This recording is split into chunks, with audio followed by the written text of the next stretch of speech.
네, 오늘 죄의 충동이라는 제목으로 말씀을 나누겠습니다. 죄는 단계가 좀 있는데요. 처음에는 죄의 유혹으로 말미암아 충동이 우리에게 옵니다. 그러니까 유혹을 받고 우리 마음속에 죄에 대한 충동이 생기죠. 그리고 그 충동을 우리가 제어하지 못하고 충동에 넘어가서 죄를 범하면 양심의 가책이 옵니다. 물론 이 양심의 가책과 함께 또 다른 양상도 나타나는데요. 그것은 무엇이냐면 죄에 대하여 조금 담대해지는 것입니다. 처음에 죄를 짓는 것은 굉장히 두려운 일인데 죄를 한번 짓고 나면 그 다음에 그 죄를 짓는 데 조금 담대한 마음이 생기기도 합니다. 자, 그래서 그 다음에 또 한번 죄의 유혹이나 충동이 왔을 때에는 더 쉽게 죄에 넘어지게 되고, 이것이 반복이 되면 죄가 습관이 되고 점점 마음이 강팍해서 악하게 되면 이제 계획적으로 죄를 범하게 됩니다. 자, 죄를 돌이키는 단계도 이와 함께 점점점 더 어려워지는데요. 처음에 충동을 느낄 때에 죄를 우리가 멈추는 것이 가장 첫 번째 단계입니다. 그것은 좀 더 쉽게 우리가 죄의 충동을 거절할 수 있습니다. 자, 그런데 죄를 범하고 나면 회개하고 바로 돌이켜야 합니다. 제가 여러분들에게 부탁드리고 싶은 것은, 혹시 내가 죄의 유혹과 충동에 넘어져서 죄를 범하셨다면 회개하는 것을 미루지 마시고 바로 즉시로 회개하시기 바랍니다. 어떤 분들은 잘못한 걸 알면서도 회개하지 않는 분들도 계세요. 혹시 내가 그런데 혹시 그러고 있을지 모르겠습니다. 제가 자녀를 양육해 보니까 그런 걸 많이 느껴요. 우리 자녀들 중에 분명히 잘못한 것을 지적을 하고 야단을 하고 본인도 잘못한 걸 아는데 잘못했어요라고 바로 이야기하는 자녀도 있고, 알면서도 잘못했다고 이야기하지 않는 자녀들도 있어요. 마음을 더 강팍하게 하는 거죠. 그러면 이 자신의 잘못에서 쉽게 벗어나지 못합니다. 고치지 못한다는 것이죠. 분명히 내가 하나님 앞에 잘못한 걸 알면서도 내가 죄를 범한 것이야, 하나님 앞에 잘못했어 라고 알면서도 하나님 앞에 진실한 회개로, 하나님 죄송합니다, 잘못했습니다, 용서해 주세요. 물론 사람과의 관계도 마찬가지예요. 사람과의 관계에서도 잘못하면 그 관계가 문제가 생기죠. 그것을 풀려면 내가 잘못한 것을 고백해야죠. 그렇지 않고 그냥 미루다 보면 그 관계는 점점 꼬이게 되는 거죠. 하나님과의 관계도 마찬가지입니다. 죄를 범하면 그 죄에 대하여 하나님 앞에 즉시 회개하는 것이 중요합니다.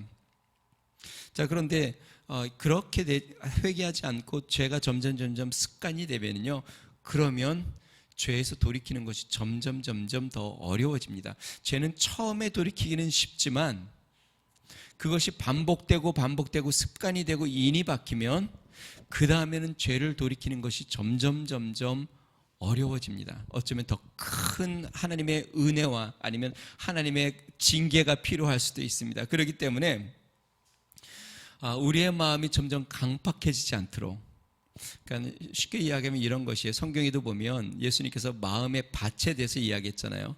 옥토가 있고, 그 다음에 길가가 있고, 가시덤불이 있고, 돌짝밭이 있어요.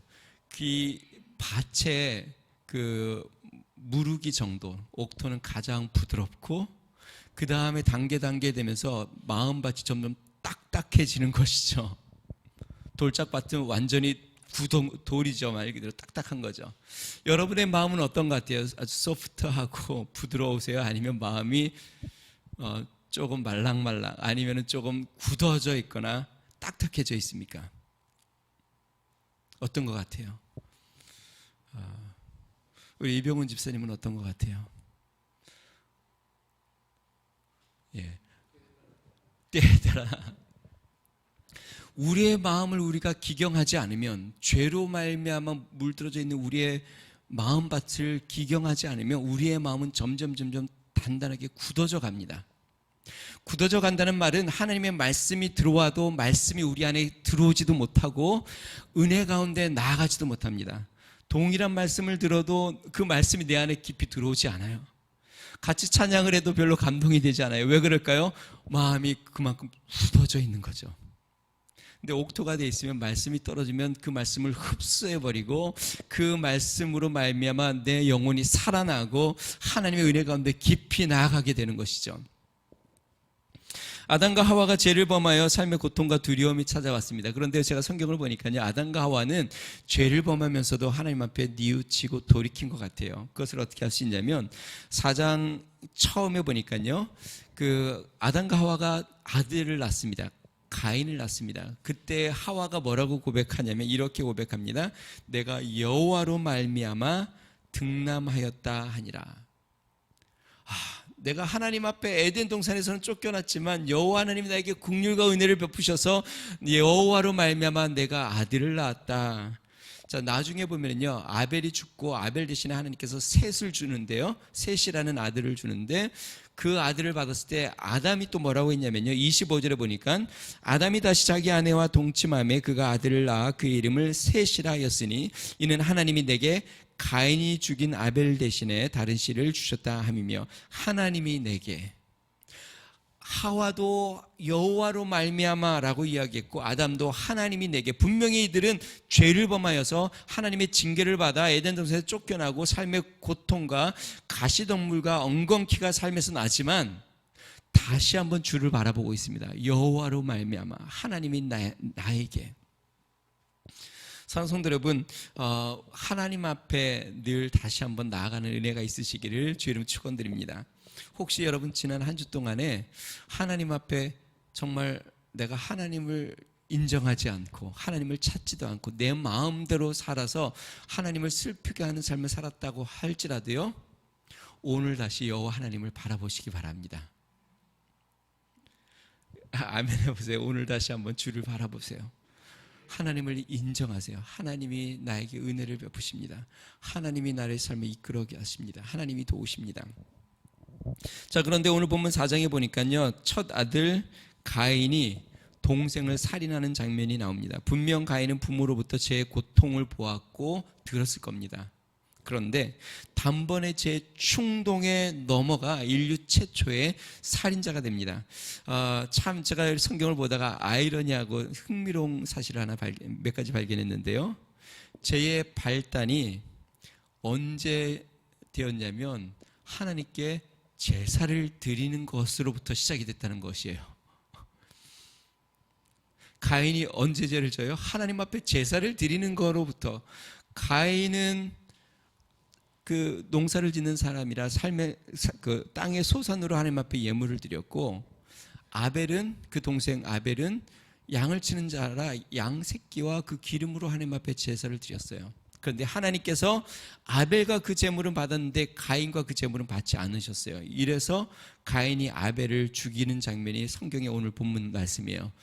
제가 이걸 보면서 느끼는 게, 야, 예배를 드리면서도 죄를 질 수 있겠구나. 거룩한 장소에서도 죄가 임할 수 있겠구나.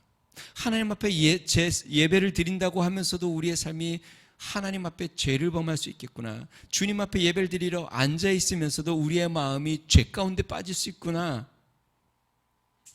여러분, 예배 드릴 때는 하나님 앞에 집중하시기 바랍니다. 예배 드리면서 다른 어떤 인간적인 생각에 빠져 하나님 앞에 집중하지 않고 자신에 집중하거나 다른 일에 빠지지 마시고요, 예배할 때는 하나님 앞에 온 마음으로 나아가시기 바랍니다.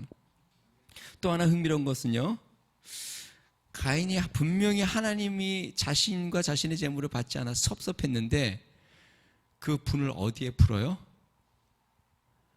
동생에게, 아벨에게 풀어서 아벨을 죽입니다. 분명히 하나님이 제사를 받아주시지 않았는데, 그래서 마음이 분이 생겼는데 그것을 하나님 앞에 화풀이를 못하니까 아벨에게 풀어요. 마치 이런 거죠. 우리가 자녀들 양육할 때 큰애가 부모에게 막 야단 맞았어요. 부모 앞에서는 아무 말도 못하고 동생들을 막 때려. 여러분, 이 인간과의 관계나 공동체에서의 문제나 이 모든 것의 근원은 하나님과의 관계에 기인됐다는 것을 우리가 알 수 있습니다. 그러니까 하나님과의 관계를 먼저 우리를 좀 살펴봐야 합니다. 그렇지 않으면, 내가 하나님 앞에서의 관계가 바르지 못하면 사람들과의 관계에서, 공동체에서 문제가 자꾸 일어날 수 있다는 것을 기억해야 합니다. 자, 그러면 죄의 충동에서 벗어나기 위해서 어떻게 해야 되는가? 세 가지 살펴봅니다. 첫 번째는요, 선을 행해야 합니다. 우리 6절, 7절 말씀 같이 한번 읽어보겠습니다. 6절, 7절 시작. 여호와께서 가인에게 이르시되 내가 분하여 함은 어찌 됨이며 안색이 변함은 어찌 됨이냐. 내가 선을 행하면 어찌 낯을 들지 못하겠느냐. 선을 행하지 아니하면 죄가 문에 엎드려 있느니라. 제가 너를 원하나 너는 죄를 다스릴지니라. 하나님께서 가인이 죄의 충동에 대한 원인이 무엇인지 명확하게 말씀하고 있습니다. 죄가, 가인이 죄의 충동을 느끼고 막 분이 생긴 이유는 무엇이냐면, 무엇이에요? 오늘 성경에 보니까 선하지 못했기 때문에 그렇습니다. 선을 행하지 않았기 때문에. 분명히 주님이 말씀하시죠. 6절에 여호와께서 가인에게 이르시되 내가 분하여 함은 어찌 됨이며 안색이 변함은 어찌 됨이냐. 내가 선을 행하면 어찌 낯을 들지 못하겠느냐. 다시 이야기하면 가인의 제사가, 가인의 주님 앞에 드리는 그 제사의 자세가 선하지 않았다. 그렇기 때문에 그의 마음에 분이 생긴 거. 여러분, 우리 마음속에 생기는 거룩한 분노 말고요. 거룩한 분노는 악을 보면서 하나님 앞에 경건하게 생기는 분노도 있습니다. 그러나 그렇지 않은 모든 분노는 다른 사람이 선하지 않아서가 아니라 내가 선하지 않아서인 걸 기억해야 합니다. 우리는 그렇게 생각해요. 저 사람이 선하지 죄송합니다. 저쪽으로 피워서 의도적으로 그러는 게 아닌데, 저 사람이 선하지 않으니까 지금 내가 분이 생기는 거 아닌가. 그래서 화를 내고, 아마 가인은 그랬을 거예요. 아벨이 굉장히 얄밉게 굴고 그래서 분을 냈을지 몰라요. 요셉의 형들은 요셉이 꼴 보기 싫어서 요셉을 팔아넘겼을지 몰라요. 그런데 하나님 보시기에는 지금 가인이 선하지 못한 것이에요. 여러분, 우리 안에 그런 죄의 충동이 생기는 건 우리가 선하지 않기 때문에, 지금 선을 행하지 않기 때문에 그렇습니다. 자, 그러면 왜 가인이 선하지 않았을까? 가인의 제사가 선하지 않았을까? 몇 가지 우리가 생각해 볼 수 있는데요. 먼저 제사에 대해서 한번 생각해 봅시다. 구약의 제사는 피의 제사입니다. 그 출발점은 어디냐면 아담과 하와가 죄를 범하였을 때 하나님께서 아담과 하와를 위해서 짐승의 피를 흘려 가죽옷을 지어 입혔죠. 이것은 구약의 제사의 시초이고, 구약은 피의 제사를 드렸습니다. 그리고 이것은 무엇을 의미하냐면 우리의 죄를 씻으실 예수 그리스도의 죽음, 십자가의 죽음을 예표하는 것이죠. 그런데 가인은요, 자신이 수고하여 얻은 곡식을, 소산을 하나님 앞에 예물로 드립니다. 물론 몰라서 그랬을 수도 있다라고 생각할 수도 있어요. 근데 모르지는 않았을 것 같아요. 왜냐하면 아마 아담과 하와가 자신들의 죄와 하나님이 하신 일들, 또 제사에 대한 것을 알려주었겠죠. 혹시 몰랐다 할지라도 만약에 그렇게 제사를 드려서 하나님이 받으시지 않아서 분을 냈다면 분명히 이유가 있죠. 무엇일까요? 저는 추측해보면 이렇습니다. 가인은 자신이 열심히 수고하여 노력해서 하나님 앞에 드리면 하나님이 인정해 줄 것이라고 생각했던 것 같아요. 야, 하나님이 너 잘했다. 내가 잘 기쁨으로 받고 있다. 자신의 수고와 노력을 하나님 앞에 인정받고 싶어 주님 앞에 제사를 드렸는데 하나님이 인정해 주지 않아요. 여러분, 하나님 앞에 드리는 예배, 봉사, 헌금, 섬김은 인정받기 위해서 하는 게 아니에요. 다시요. 하나님 앞에 우리가 드리는 헌신이나 봉사나 헌금이나 수고나 하나님 앞에 인정받고 사람들에게 인정받고 싶어서 하는 게 아니에요. 그럼 왜 하냐? 아벨은 어떤 마음으로 제사를 드려서 선하다고 인정받았을까요? 아벨은 자신의 드린 수고에 인정받고 싶어서 드렸을 거라고 생각지 않아요. 아벨은 하나님이 영광 받으시기만을 바라며 드렸을 것 같아요. 이게 선한 것이에요. 내가 하나님 앞에 예물을 드려요. 야, 하나님이 내가 이만큼 드리면 인정해 주셔서 축복하시겠지. 다시 이야기할게요. 선하지 않습니다. 하나님, 정말 부족하지만 하나님 앞에 영광이 되었으면 좋겠습니다. 그게 하나님이 받으시는 예물이에요. 저도 이런 유혹에 많이 빠지는데요. 제가 설교를 이렇게 준비를 하고 설교를 해요. 그리고 설교를 한 다음에 때로 마음이 우울해지는 때가 있어요. 내가 기대한 만큼 성도들이 은혜를 못 받은 것 같아. 그리고 성도들이 목사님 은혜를 받았어요 라는 말도 없고 또 내 스스로도 죽은 것 같아. 그러면 내 마음이 좀 힘들어지더라고요. 근데 제가 그런 생각이 들었어요. 자세히 보니까 참 악하다. 내가 준비한 설교를 내가 하나님 앞에 인정받고 싶고 사람들 앞에 인정받고 싶은 마음이 내 안에 있는 것이죠. 하나님이 기뻐하는 것이 아니겠죠. 그럼 어떤 마음으로 내가 설교를 준비하고 어떤 마음으로 설교를 하고 어떤 마음으로 설교 끝난 다음에 기대를 해야 될까? 이거죠. 하나님, 저는 가려주시고 하나님의 말씀이 살아 성도들의 삶 가운데 역사해 주십시오. 하나님만 영광 받으십시오. 하나님의 능력이 사람들의 마음속에 나타나 주님만 영광 받으십시오 라고 해야 맞는 것이죠. 맞나요? 제가 이야기를 하는 거는요, 샘플로 저를 들었지만 여러분들에게도 동일하게 이야기하는 거예요. 찬양팀 하다가 서운해하지 마세요. 찬양하다 나중에 보니까 내 마이크가 꺼져 있어. 야, 내가 주중에 그렇게 찬양 받고 은혜 받고 열심히 했는데 왜 내 마이크가 꺼져 있었어?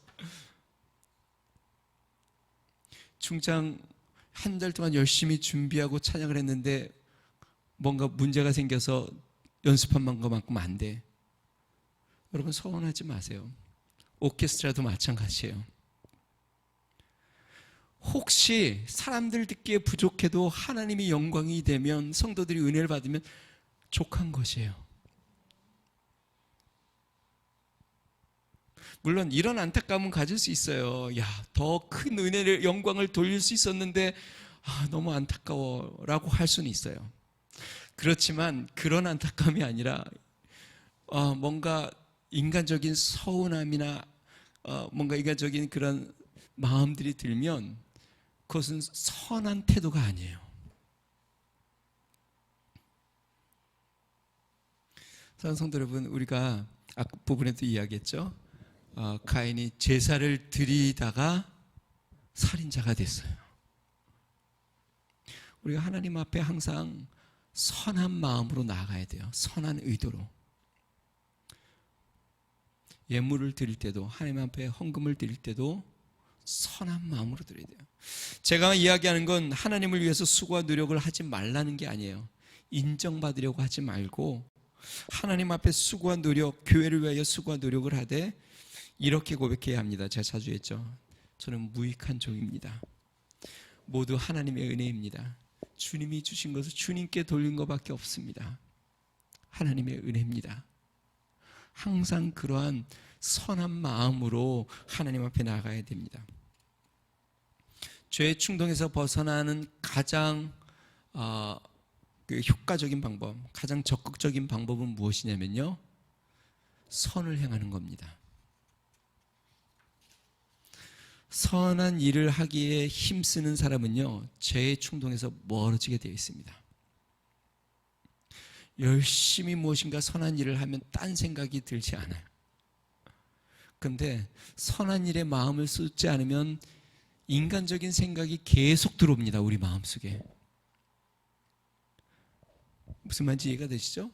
어떻게 하면 내가 주의 선한 일을 하고 하나님 앞에 영광을 돌리고 선한 일에 힘쓰고 어떻게 하면 복음을 전하고 주의 선한 일에 마음을 쏟다 보면 인간적인 욕망, 욕심, 이러한 세상적인 그런 유혹들이 우리 안에 막 들어오지 않아요.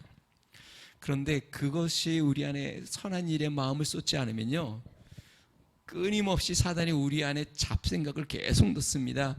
욕심, 욕망, 걱정, 근심, 두려움, 끊임없이 우리 마음속에 이러한 것 그냥 영적인 쓰레기들로 가득 차버려요. 다윗이 평생에 어떻게 보면 딱 한 번 큰 죄를 범한 것 같아요. 자신의 군사 우리아의 아내 밧세바를 범한 것이죠. 그리고 우리아를 죽게 하죠. 언제 이런 일이 생겼냐? 전쟁 중이었어요. 근데 이 전쟁 중에 밤중에 다윗이 잠이 오지 않아서 성중을 이렇게 돌리면서 이렇게 성을 거니면서 성내를 이렇게 눌러보는데 목욕하는 여인을 이렇게 본 거죠. 그리고 그를 데려오게 하고 범하고 그 다음에 우리아를 죽게 합니다. 다윗이 전쟁을 하지 않더라도 그 전쟁터에 나가서 지휘를 했더라면, 아니면 아마 낮잠을 잤는지 저녁에 잠이 안 와서 잠을 서성이었으니까 그 열심히 낮에 기도를 하거나 주님을 섬기거나 뭔가 열심히 자신의 역할을 감당하고 있었다면 아마 다윗이 딴 생각이 들지는 않았을 것 같아요. 그리고 저녁에 피곤해서 일찍 잤을 것 같아요. 근데 다윗이 낮에는 뭘 했는지 모르겠지만, 낮잠을 잤는지 뭘 했는지 모르겠지만 밤에 잠이 안 와서 왔다 갔다 하다가 그런 죄를 범하였어요. 여러분, 유혹이 왔을 때 이기려고 하지 말고 선한 일에 마음을 쏟고 힘쓰려고 노력해야 사단의 유혹이 오지 않는 것을 기억해야 합니다. 하나님 앞에 날마다 주의 선한 일에 힘쓰시기를 바랍니다. 그러면 딴 생각할 시간도 없고 죄를 지을 그러한 마음도 없어요. 우리가 하나님 앞에 주의 선한 일에 힘쓰시길 바랍니다. 선한 일을 그럼 뭐냐? 여러분 삶 주위에 둘러보면 선한 일이 많습니다. 교회 이렇게 둘러보면 교회도 선한 일이 굉장히 많습니다. 제가 오늘 차를 타면 다운이에게 그런 얘기를 했어요. 주중에 이제 공부도 하고 알바도 하지만 주의 일에 힘써야 한다.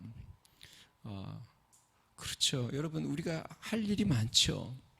그런데 여러분들이 할 일이 많아서 주님의 일에 할 시간이 전혀 없느냐? 안 그렇습니다. 기도도 하고 말씀도 읽고 또 사람들에게 연락도 하고 돌아도 보고 복음도 전하고 주의 선한 일에 힘쓰는 성도들이 되시기를 주의로 축원드립니다. 두 번째요, 선을 행하지 않으면 죄가 가까이서 기회를 엿본다는 것을 기억해야 합니다. 7절 말씀에 보니까요, 하나님께서 이렇게 이야기합니다. 선을 행하지 아니하면 이라고 되어 있어요. 선을 행하지 아니하면, 그러면 어떻게 돼요? 어떻게 돼요? 죄가 문에 엎드려 있느니라. 여러분, 여러분의 삶이 여러분들이 매일 선을 행하며 살지 않으면 어떻게 되냐면요, 죄가 문 앞에 엎드려 있습니다. 그 말은 뭐예요? 기회를 보고 확 덮칠 준비하는 게, 마치 사자가 표적을 딱 발견하면 딱 움츠렸다가 때를 보고 확 달려가서 삼키는 것처럼 죄가 굉장히 가까이 와서 이제 우리를 덮칠 기회를 엿보고 있는 때라는 것이죠. 여러분, 죄가 우리 가까이 온다라는 것을 느껴야 합니다. 지금 사단이 가까이 와 있구나. 사단이 지금 정말 기회를 엿보고 있구나. 예수님은 아셨어요. 뭐라냐면 베드로에게 그러잖아요. 지금 사단이 너를 밀가부르듯 하려고 청구하였다. 지금 다시 이야기하면 지금 너 가까이 지금 사단이 지금 와 있다. 우리 예수님은 영적인 분별력으로 그걸 알고 계셨어요. 그러니까 어떻게 해요? 조심해라. 깨어 기도해라.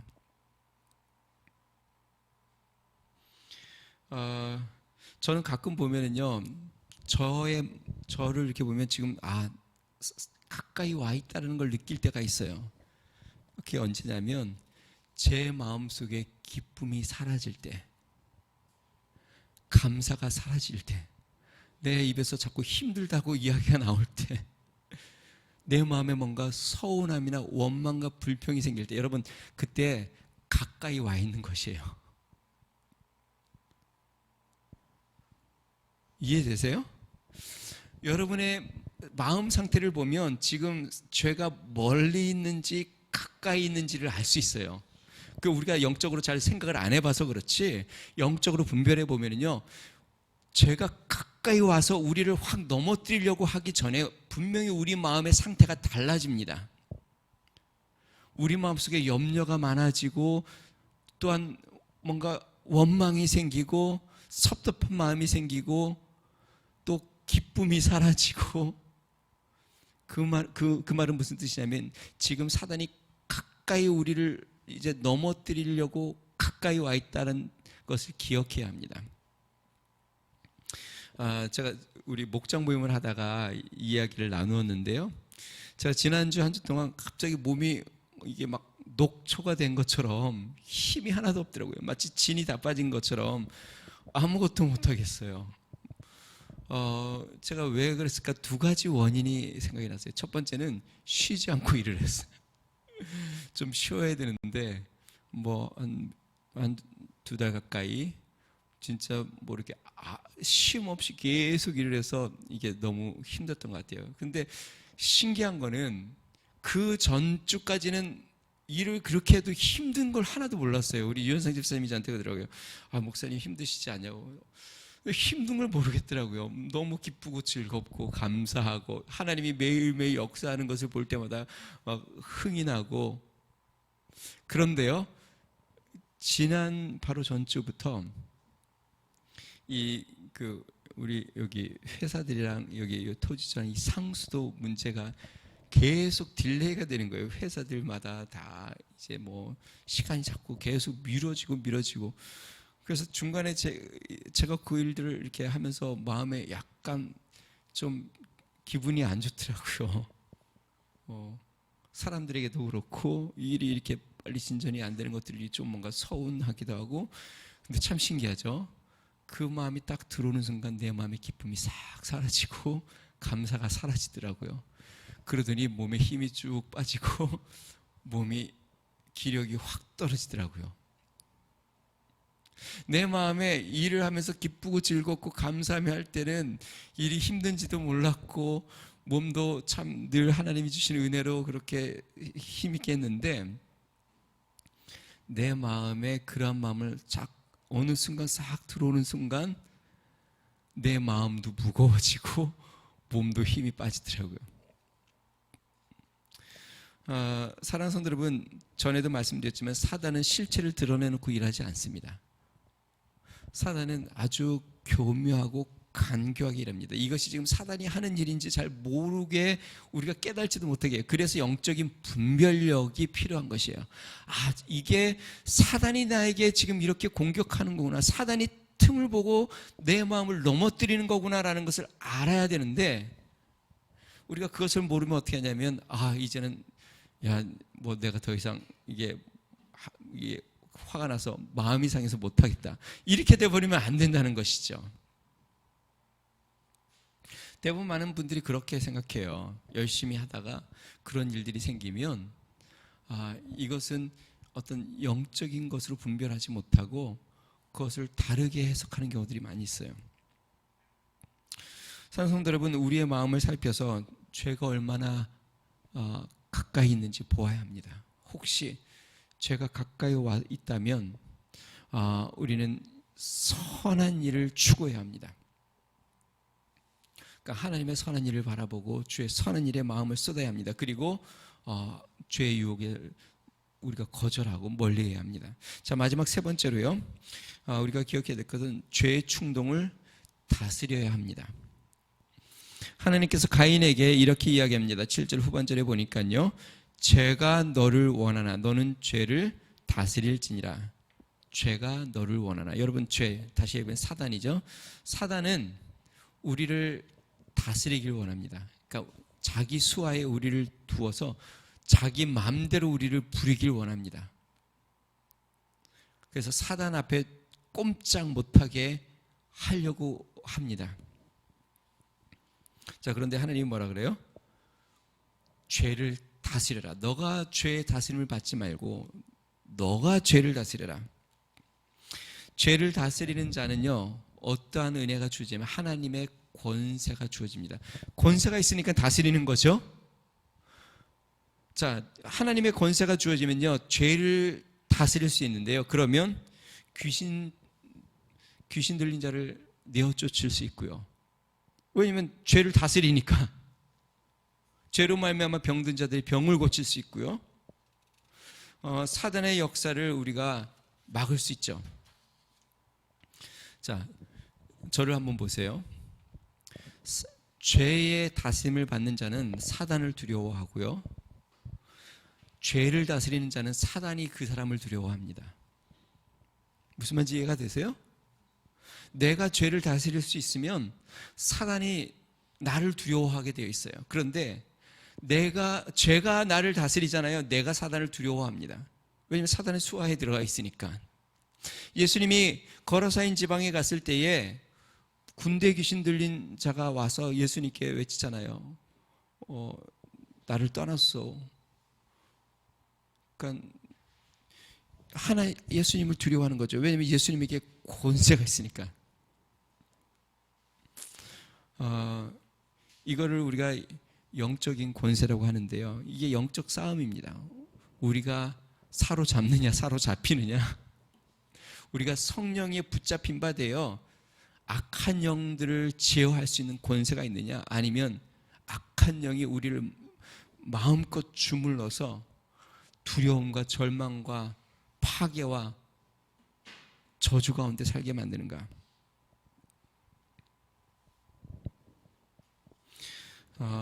죄의 충동을 다스리시기를 주의 이름으로 축원드립니다. 죄의 충동에 넘어가는 순간 죄의 종이 됩니다. 무슨 말인지 이해가 되시죠? 성령에 순종하면 우리는 성령에 사로잡히는 자가 되고요, 죄에 순종하면 죄의 다스림을 받는 자가 됩니다. 그러니까 우리가 죄에 사로잡힌 자가 되지 않으려면 성령님께 우리의 삶을 드려야 합니다. 갈라디아서 5장에요, 사도 바울이 이렇게 이야기합니다. 내가 이르니 너희는 성령을 쫓아 행하라. 그리하면 육체의 욕심을 이루지 아니하니라. 육체의 일은 현저하니 곧 음행과 더러운 것과 호색과 우상숭배와 술수와 원수를 맺는 것과 쭉 나오다가요, 육체의 일과 반대되어서 이렇게 나옵니다. 오직 성령의 열매는 사랑과 희락과 화평과 오래 참음과 자비와 양선과 충성과 온유와 절제니 이 같은 것을 금지할 법이 없느니라. 사랑하는 성도 여러분, 죄의 충동에 넘어가지 말고 죄를 제어하여 성령님께 자신의 삶을 드리시기를 주님 축원드립니다. 죄의 노예가 되지 말고 성령님께 사로잡힌 자가 되시기를 주님 축원드립니다. 이번 한 주를 살 때에 선한 일에 힘쓰십시오.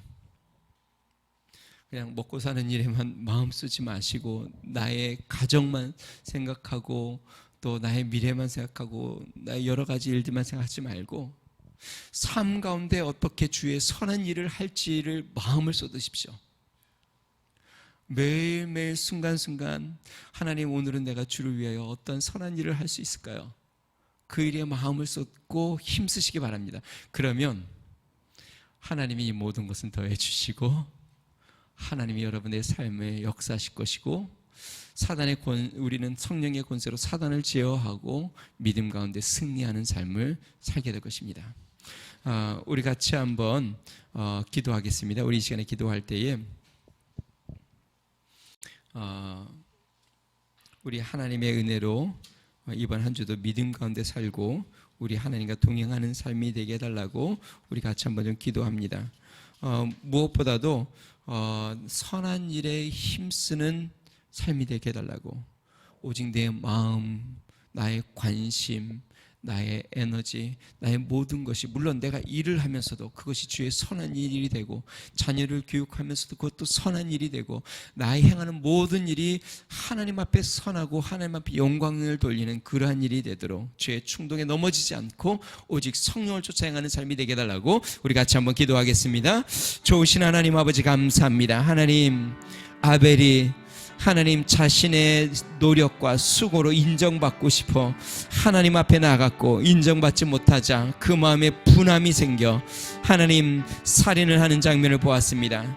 하나님께서 너가 선을 행하지 아니하면 어찌 그렇게 낯이 변하겠느냐 말씀하신 것처럼 하나님 아버지 주님, 하나님 우리가 선을 행하지 못할 때 하나님 아버지 우리의 마음에 분노와 서운함과 하나님 아버지 어리석음에 하나님 죄의 하나님 충동이 우리 가운데 오는 것을 봅니다. 능하신 하나님 아버지 우리의 마음을 선한 곳에 두고 주의 선한 일에 힘쓰고 주의 선한 일에 하나님 아버지 전심으로 나아가는 은혜가 있도록 주여 도와 주시옵소서. 우리 하나님의 능력과 은혜로 하나님 붙잡아 주시옵소서. 할렐루야. 능하신 하나님 아버지 이번 한 주를 살 때에 하나님 아버지 주님을 날마다 기쁘게 하고 주의 선한 일에 힘쓰며 주님과 동행하는 은혜가 있도록 주여 도와주시고 하나님 아버지 주의 충동을 하나님 아버지 거절하고 죄를 다스리고 오직 성령의 인도함을 받는 믿음의 삶이 되도록 우리 하나님 도와주시옵소서. 우리 하나님의 영광과 은혜가 우리 가운데 넘쳐나게 하여 주시고 주의 진리 가운데 나아가게 하여 주시며 우리 하나님을 깊이 바라보는 놀라운 은혜가 있도록 성령의 역사하여 주시고 주님 축복하여 주시옵소서. 주님 감사합니다. 좋으신 하나님 아버지 감사합니다. 하나님 가인이 하나님 앞에 제사를 드린다고 하였지만 하나님 선하지 못하였습니다. 하나님 그로 그 마음에 분노가 생기고 서운함이 생겨 하나님 아버지 또한 그 충동을 억제하지 못하고 하나님 살인자가 되었습니다. 능하신 하나님 주의 선한 일을 하면 어찌 낯이 변하겠느냐. 하나님 우리 주님의 말씀을 기억하게 해주시고 하나님 선한 일에 힘쓰는 자가 되도록 은혜를 더하여 주시옵소서. 우리 하나님 앞에 하나님 이번 한 주도 주의 선한 일에 마음을 쏟고 무엇을 하든지 먹든지 마시든지 주님 앞에 선하게 주의 영광을 위하여 힘쓰도록 하여 주시고 하나님 죄의 충동이 왔을 때에 죄를 다스리고 오직 성령님의 인도함을 받는 믿음의 삶이 되도록 은총을 더하여 주시옵소서. 이제는 우리 주 예수 그리스도의 은혜와 성령님의 감동, 감화, 내주 충만케 하신 은혜와 주님의 놀라우신 사랑, 축복이 오늘도 또 믿음으로 살고 이번 한 주도 주님과 동행하며 주의 영광을 위하여 선한 일에 힘쓰기로 결심하는 믿음의 성도, 가정과 교회와 나라와 민족 위에 이제로부터 영원토록 함께 하시기를 간절히 축원하옵나이다. 아멘.